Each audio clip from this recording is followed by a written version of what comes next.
What was your dream when you were a child? And if you have now, what is your dream now? My dream was very simple, to be a medical doctor and go to Africa and save people. I was inspired by Dr. Albert Schweitzer, 1952 Nobel Peace Prize winner. He devoted his 50 years of life to saving life in Africa. He said, the purpose of human life is to serve, to show compassion, and the will to help others. I really want to follow him and act upon what he said. So I entered medical school, and I started visiting Africa. In 1985, I visited Mogadishu, capital of Somalia. It was a beautiful city with white sand beach and clean blue ocean. And the Arab-influenced white houses were shining. And it took 8 hours to reach refugee camp on dirt road. And 700,000 refugees fled from territorial dispute in Ogaden, Ethiopia. Many children and women are starving and sick and waiting for food and medicine for hours in the place once recorded as highest temperature in Guinness Book, exceeding 50 degrees Celsius. I was very excited to see these patients, and I said to myself, wow, my dreaming is coming true. But gradually, I came to know that reality, my knowledge and experience was not enough, and medicines are running out. And even with medicine, people came back to clinic repeatedly with a different type of illness, and sometimes dying without coming to clinic because there are root causes, lack of food, and very poor drinking water and sanitation, none of which could be helped and cured by medicine. So I felt helpless, powerless, and useless. So I left this refugee camp in despair, but with a firm resolution to come back again. So in 1993, 3 months after United Nations troop intervened the Battle of Mogadishu, I came to the Somalia again. But it was midnight when I arrived at Mogadishu airport by a small plane. And I jumped in pickup truck. On the way to downtown, I couldn't see anything except the headlights of pickup truck and frequent bursts of radiant lights cast by bombs and guns exploding around us. And kindly, one Somali passenger offered me one room for sleeping. But the next day, when I woke up, I couldn't believe my eyes. The ceiling of my room were covered with numerous bullet holes. And walking outside, I saw no building intact without any bullet holes or arsenal.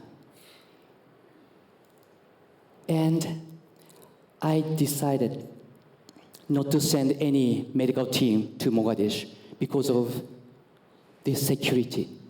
But my judgment was right, because 3 months after I left, this US Black Hawk Down was shot down, and 18 American soldiers were killed, and finally, US troops withdrew from Mogadishu. So again, I felt myself helpless, powerless, and useless. And saving life in Africa was proving to be a very difficult dream for me. So instead, I went to United States for studying global health and public health. And I went on to work in more than 100 countries through NGOs, government organizations, academia, and United Nations. And actually, the people in need were everywhere. And I learned a lot. So today I want to share with you 3 learnings.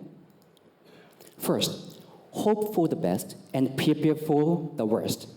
I learned this from the hostage-taking crisis in Japanese ambassador's residence.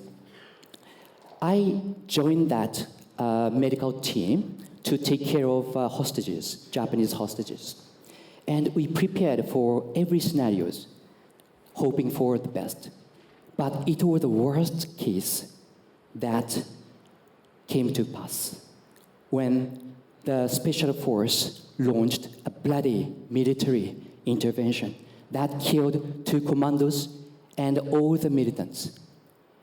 And while all the Japanese hostages survived without deliberate preparedness for the worst case, that situation would have had a very different ending. So the preparedness for the worst is very key to success for any kind of disaster.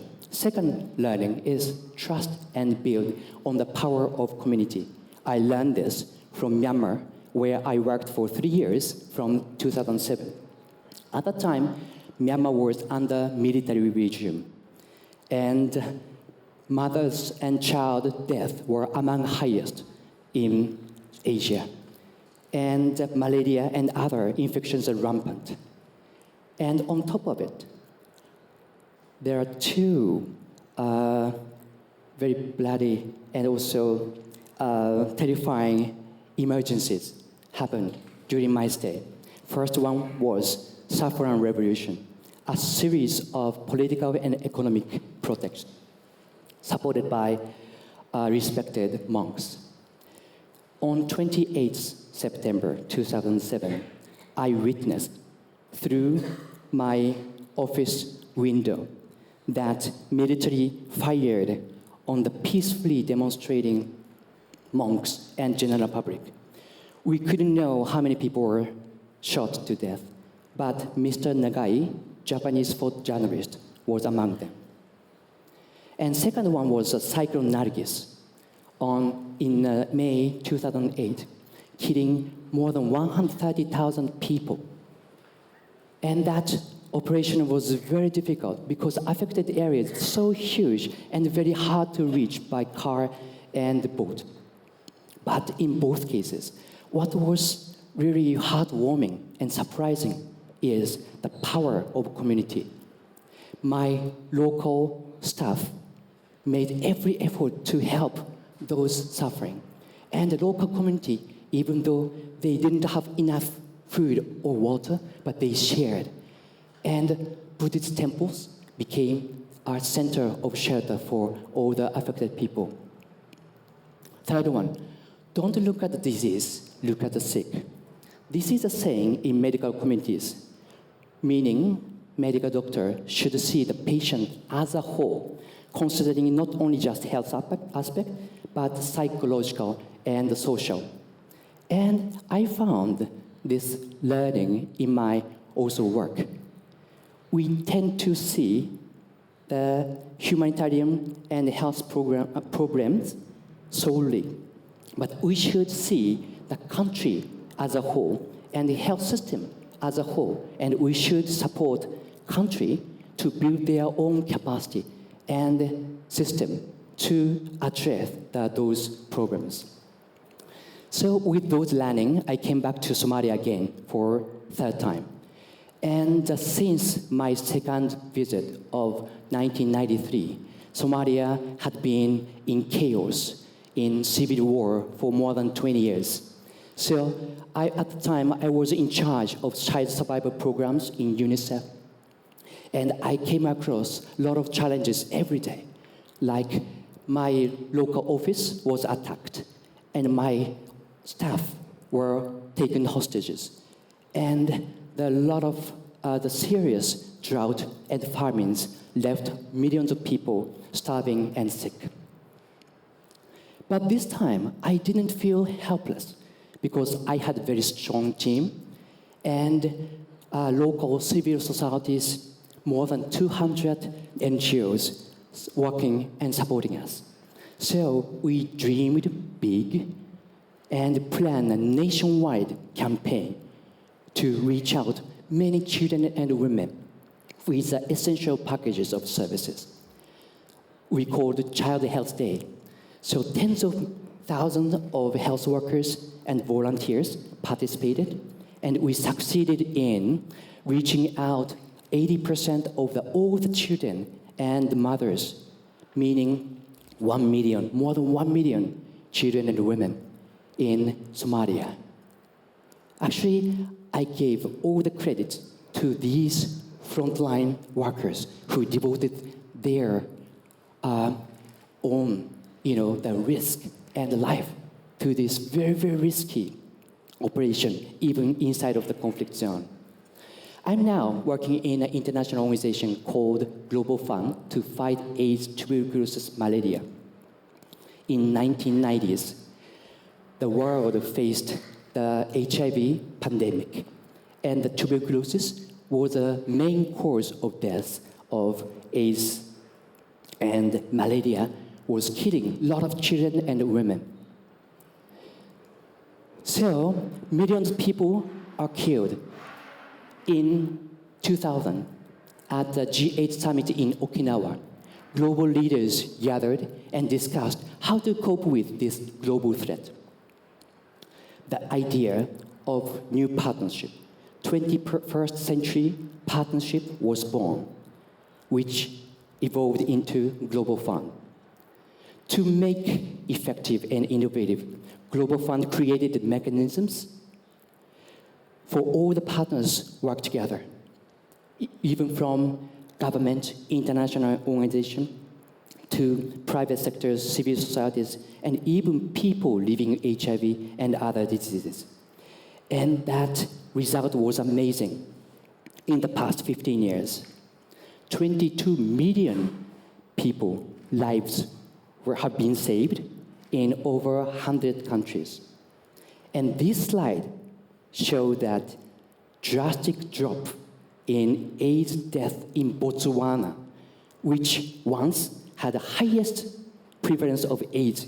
Could you imagine? Over 40% of the populations were infected with HIV/AIDS. But with those global efforts, we could succeed in drastic drop. So the victory, this victory, is really credited to all the partners working together. But now we have a bigger dream to end epidemics as a public health emergency by 2030. We know it is a very ambitious goal, but I'm still dreaming as I was in student days. So I want to give you 3 take-out messages. First, dream big, but ask yourself why you have that dream and why you want to achieve that. This why is as Mr. Simon Sinek presented in a TED Talk. This starting with why is very important and compel you forward to achieve more than you dreamed. So I asked, why did I want to be a doctor? Because I want to save lives. But on the way, I learned that to save more lives, no need for me to be doctor. So I'm now not seeing any patient, but I'm seeing and caring for the country and the globe. Second, keep your passion hot, keep your brain cool. Hot passion is a driver to push you forward, but you need to keep your brain cool and smart to think of how to achieve your goal and what to do to achieve it. So the hot passion really gave me the energy to keep going. And the cool brain really helped me find solution. Third one is find someone with the same big dream, especially if you feel that your dream is very difficult to achieve. They say 2 heads are better than 1, but in this era of complexity, we should find different types of brains and heads and think together and work together to, have a very big dream to achieve it. So now we are facing a lot of challenges, including poverty, conflict, refugees, global warming. But at the same time, we have a lot of chances. So let's have a big dream and make better world and future together. Thank you very much.